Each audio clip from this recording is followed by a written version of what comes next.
জনাব আমির হামজা এমপি উনি আজকে আদালতে এসেছিলেন আগাম জামিন প্রার্থনা করে। আপনারা জানেন যে সিরাজগঞ্জের একটি আদালত একটি ওয়ারেন্ট জারি করেছিল। বর্তমান সরকারের একজন মাননীয় মন্ত্রী ওনার ব্যাপারে একটা মন্তব্য করেছেন এবং তার পক্ষে সিরাজগঞ্জ বারের একজন আইনজীবী একটি মামলা করেছেন পেনাল কোডের 3টি সেকশন দিয়ে। তো তার প্রেক্ষিতেই আজকে আগাম জামিন নেওয়ার জন্য আমরা এসেছিলাম।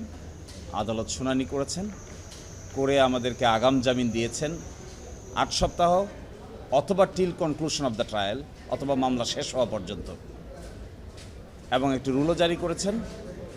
আর এই সময়ের পরে তিনি পরবর্তীতে উপযুক্ত সময়ে সিরাজগঞ্জের আদালতে গিয়ে উনি আত্মসমর্পণ করবেন।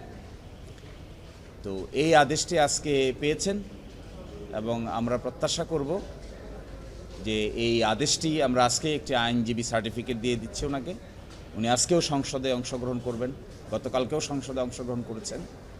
তো এই আদেশের মাধ্যমে আপাতত ওনার বিরুদ্ধে যে অ্যারেস্ট ওয়ারেন্ট জারি হয়েছিল তার কার্যকারিতা থাকলো না।